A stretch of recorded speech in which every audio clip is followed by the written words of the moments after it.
Psychology में कहते हैं कि अगर आपका दर्द जो है आपकी बॉडी में अगर 6 महीने से ज़्यादा पुराना है तो वो आपका जो दर्द है वो बेसिकली जिस्मानी नहीं, वो आपका दर्द जो है ना वो आपके इमोशन से जो है ना वो कनेक्ट करता है, आपका दिमागी दर्द है जो वहीं के वहीं मौजूद है। अब ज़रा देखते हैं कि क्या ये दर्द जो है ना वो कुछ रिप्रेजेंट करते भी हैं, कुछ समझाते भी हैं या नहीं। तो अगर हम मेरे दर्द शोल्डर्स में दर्द हो रहा है तो व्हाट डज दिस रिप्रेजेंट्स, वो शोल्डर का दर्द जो है ना वो रिप्रेजेंट करता है कि मेरे पास बहुत ज़्यादा रिस्पॉन्सिबिलिटीज़ हैं, मेरे पास बहुत ज़्यादा जिम्मेदारियां हैं और लिटरली मैं उन जिम्मेदारियों को जो ना वो अपने शोल्डर्स पर उठाए रखती हूँ हर वक्त। इस वजह से शोल्डर्स में बहुत ज़्यादा दर्द होता है और वो जो स्ट्रेस है, जिम्मेदारियों का जो स्ट्रेस है वो आपके शोल्डर्स में हर वक्त पेन रखता है। दूसरा, अगर आपके नेक में बेतहाशा पेन रहता है, गर्दन में बेतहाशा पेन रहता है, तो बेसिकली ये चंद चीज़ें जो ना वो डिस्क्राइब करता है। पहली चीज़ तो ये कि बहुत ज़्यादा स्ट्रेस है, बहुत ज़्यादा टेंशन है और बहुत ज़्यादा जो ना ओवरवेल्म्ड आप जो ना वो फील करते हैं, जिसकी वजह से आपको परेशानी होती है कोई डिसीजन लेने में या कम्युनिकेशन में आपको परेशानी होती है या अपनी बात को एक्सप्रेस करने में, लोगों को समझाने में आपको जो ना वो परेशानी हो रही होती है। फिर आता है अपर बैक। तो ये जो आपका अपर बैक आ रहा है, आपका बैक साइड का जो अपर एरिया आता है, अगर आपके वहाँ पेन रहता है तो वो क्या रिप्रेजेंट करता है, वो टोटली लिंक्ड करता है आपके इमोशनल सपोर्ट से। कैसे? अगर हम ये फील करते हो कि दैट यू आर अनलव्ड, कि आपको प्यार नहीं किया जाता, आपको सपोर्ट नहीं किया जाता, तो वो उस एरिया में, और आप यूजलेस अपने आप को फील कर रहे होते हो, तो वो उस एरिया में जो फ्रंट अपर बैक है वो उसमें जो ना वो अपर बैक में आपके पेन होता है। अच्छा, लोअर बैक पेन क्या रिप्रेजेंट्स करता है? Lower back pain basically associate किया जाता है फाइनेंशियल वरीज से।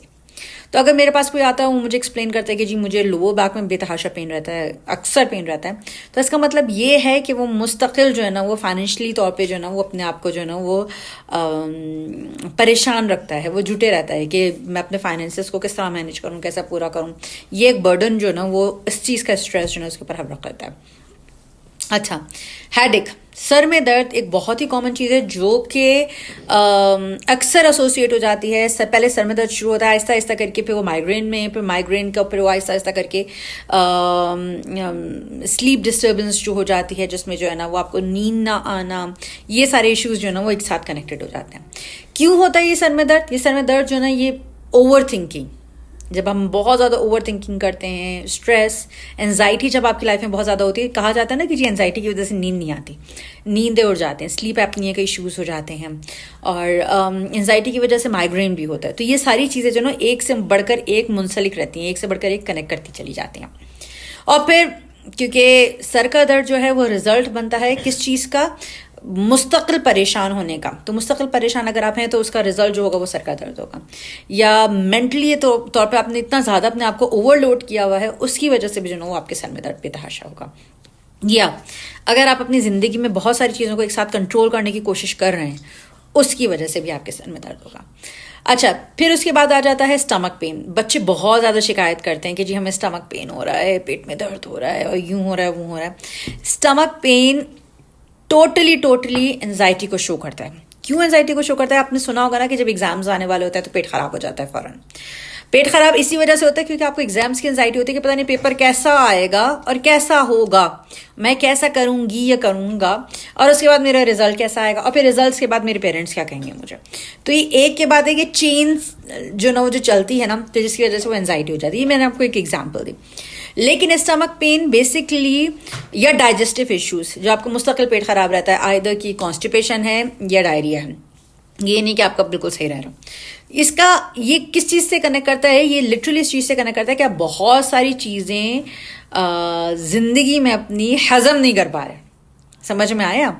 ये वो वाला हजम नहीं है जो खाया पिया और हजम करने की कोशिश की, ये वो वाला हजम है कि मेंटली तौर पे उनको हजम नहीं कर पा रहे कि, और फिर उसके बाद वो आपको एंजाइटी भी हो रही है, वो उसको डाइजेस्ट नहीं कर पा रहे, उसको निकाल नहीं पा रहे, उसको स्टमक नहीं कर पा रहे उन सारी चीज़ों को। उसकी वजह से आपको एंजाइटी भी हो रही है, स्ट्रेस भी हो रहा है, फीलिंग इनसिक्योर अबाउट समथिंग। तो वो जो ना किसी भी चीज़ की जैसे अगर इनसिक्योरिटी आपके अंदर मौजूद है तो मुस्तकिल पेट में दर्द आएगा। ठीक है। नंबर 7, आपके हाथों में दर्द रहता है मुस्तकिल, यहाँ पर शोल्डर्स में, हाथों में, और यहाँ पे आपको मुस्तकिल दर्द रहता है, आप दबाते रहते हैं जी हर वक्त, ही आपका एक हाथ दूसरे हाथ की मदद में लगा हुआ होता है। तो ये हाथों का जो दर्द है ये क्या शो करता है? ये शो करता है कि कि आप किसी चीज़ को या तो ग्रास्प पकड़ने की कोशिश कर रहे हैं या आप चाह रहे हैं कि किसी चीज़ को छोड़ दिया जाए। मतलब वो उस टॉपिक को दोबारा ना लेकर आया जाए आपकी ज़िंदगी में और उसको लेट इट गो, उसको जाने दिया जाए कि यार भाई बहुत ज़्यादा जो है ना वो आपके ऊपर जिम्मेदारियां हैं और बहुत ज़्यादा जो है ना वो आपको रोक टोक में रखा जाता है, बहुत ज़्यादा ना आपको ज़बरदस्ती करके कैद में रखा जाता है। अगर आपके अंदर ये फीलिंग्स अगर आती हैं तो आपके मुस्तकिल हाथों में दर्द रहता है। या आप ये चाहते हैं कि जो आपको अंदर कैद में रखा हुआ आप उसको कैद में कर लें, या आप किसी के ऊपर आपको क्रश है और किसी को प्यार करते हैं, चाहे वो आपके हस्बैंड हो या XYZ किसी का भी, और आप चाहते हैं कि वो आपके कंट्रोल में रहें, तब भी आपके हाथों में दर्द होगा मुस्तकिल। क्यों? क्योंकि ये जो सारी चीज़ें, जो इंटरेक्शन विद अदर पीपल, जो मतलब लोगों के साथ जो बातचीत करना है, लोगों के साथ जो ना उनको होल्ड करना, उनकी रिस्पॉन्सिबिलिटीज़ को देना, ये आपके हाथों के दर्द को शो करता है। चाहे आपके शोल्डर्स के दर्द हो या आपके हाथ का दर्द हो, ये शो करता है। अच्छा, फिर उसके बाद आ जाता है नंबर 8 पे हिप्स पेन। अब क्यों होता है हिप्स में पेन? ये जो हिप्स का जो पेन है ना, बेसिकली ये लिंक करता है, ये जोड़ता है खौफ से। खौफ क्या है? अगर मुझे खौफ है किसी चीज़ का कि अगर ऐसा हो गया तो क्या होगा, और यही तो छोटा सा डिफरेंस है बिटवीन खौफ और ईमान के बीच में, कि हमें ये होता है, खौफ क्या कहता है कि फेयर क्या है कि अगर कुछ हो गया तो क्या होगा, और ईमान क्या है, फेथ क्या है कि अगर कुछ हो भी गया तो भी वो है ना ऊपर वाला, देखने वाला, वो हमारी मदद करेगा। ये लेकिन हिप पेन बेसिकली जो ना वो शो करता है, लिंक करता है कि हमें खौफ है, और खौफ भी किस चीज़ का खौफ? हमें आगे बढ़ने का खौफ ज़िंदगी में, और वो जो बहुत बड़े बड़े डिसीजंस लेने होते हैं ना, हमें उसका खौफ कि आया कि आगे ये एक्सेप्ट करूँ नहीं करूँ, आया कि छोड़ूँ नहीं छोड़ूँ, आगे आया के साथ रहूँ नहीं रहूँ। ये बहुत ज़्यादा आपको नज़र आएगा, देखने में मिलेगा।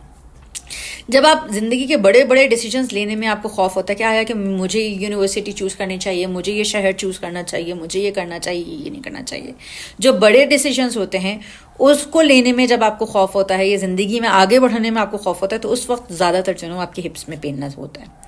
फिर उसके बाद आ जाता है नीज का पेन। नीज का पेन क्या है? नीज का पेन बेसिकली आपको जाहिर करता है कि बहुत ज़्यादा एरोगेंसी है आपके अंदर, ईगो है, प्राइड है, और फ्लेक्सिबिलिटी जो है ना वो बहुत कम है।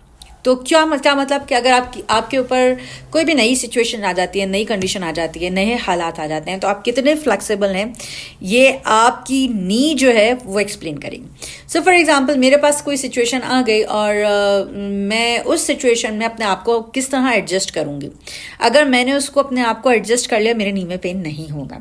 लेकिन अगर मैं एडजस्ट ना कर पाई और मैं ज़बरदस्ती अपने आप को फोर्स कर रही हूँ कि यार मुझे तो करना ही है, कोशिश करनी है, और मैं बहुत ज़िद्दी हूँ, कोशिश कर रही हूँ और हो नहीं पा रहा मुझसे, और मैं बहुत ज़िद्दी हूँ और मैं किसी भी चीज़ों से लेकर जो ना मैं हर वक्त रेडी रहती हूँ, तैयार हो रहती हूँ लड़ने के लिए, तो ये जो शो करता है ये आपके नी का पेन शो करता है। अच्छा, last but not the least, आपकी फीट का जो टांगों का जो दर्द है ना वो क्या शो करता है?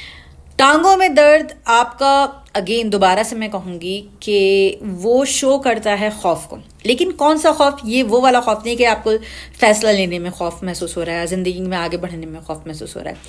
ये आपको खौफ जो है वो बेसिकली अंडरस्टैंडिंग योर फ्यूचर और your futures path. So for example, अगर एक बच्चा है और उसको ये नहीं पता कि जो वो रास्ता उसने अपना लिया है वो सही अपनाया है या नहीं अपनाया है, जो उसने अपने करियर चूज़ कर लिया वो सही किया नहीं किया, तो उसके टांगों में जनो, फीट्स में जनो वो दर्द होगा, पाँव में दर्द होगा मुस्तकिल।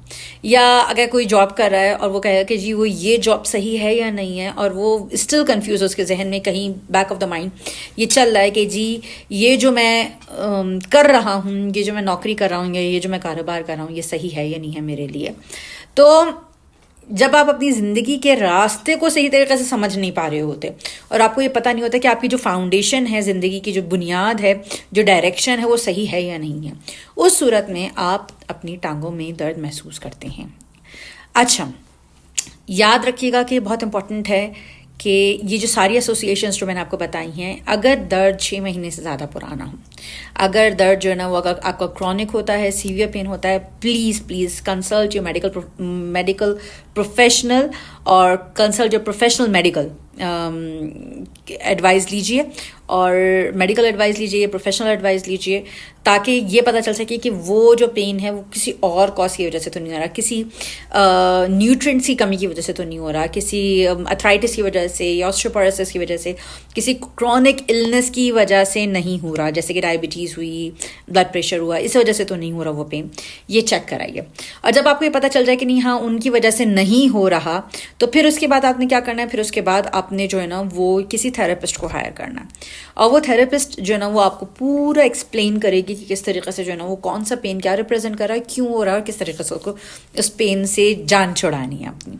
तो ये तो सिर्फ बॉडीली पेन बताए हैं मैंने। इस तरीके से और भी बहुत सारे हैं जो ट्रॉमा की वजह से जो है ना वो आपकी बॉडी में पेन रह जाते हैं, और वो किस तरीके से आपकी हेल्थ पे इफेक्ट करते हैं, या और भी बहुत सारे साइकोलॉजिकल एस्पेक्ट्स हैं जिनकी वजह से जब आप उनमें से गुजर रहे होते हैं तो क्या क्या जो है ना जो आपकी बॉडी पे असर कर रहे होते हैं, क्योंकि बॉडी और माइंड, जिस्म और जहन एक दूसरे के साथ हमेशा कनेक्ट रहता है। ये नहीं है कि जी सिर्फ मैं जिस्म के बारे में सोचूंगी, मैं दिमाग के बारे में नहीं सोचूंगी, या मैं सिर्फ दिमाग के बारे में सोचूंगी, मैं जिस्म के बारे में नहीं सोचूंगी, क्योंकि इंसान नाम ही जो है ना वो जिस्म और दिमाग के कॉम्बिनेशन का है। तो ये कीजिए, और अगर आप जो है ना वो के पास कोई सवाल हो तो प्लीज़ डू कॉन्टैक्ट मी और सवाल कीजिए। आपको सवाल के जवाब मिलेंगे, फ्री ऑफ कॉस्ट मिलेंगे, डोंट वरी। और अगर कोई बात है तो please do comment, I try to help you guys. और उसके अलावा बेस्ट चीज़ क्या है इन सारे पेनों से जो ना जान छुड़ाने के लिए, अगर आप चाहते हो तो रिलैक्सेशन टेक्निक्स आपको मिलेंगी बहुत सारी, मेरे चैनल पे भी मिलेंगी और डिफरेंट चैनल्स पे भी मिलेंगी। और लाइफ स्टाइल चेंजेस जो होते हैं ना वो भी जो ना वो बहुत ज़्यादा हेल्पफुल होंगे। और उसके अलावा स्ट्रेस रिलेटेड पेन को रिमूव करने के लिए meditation is a good one. I hope you will like this video.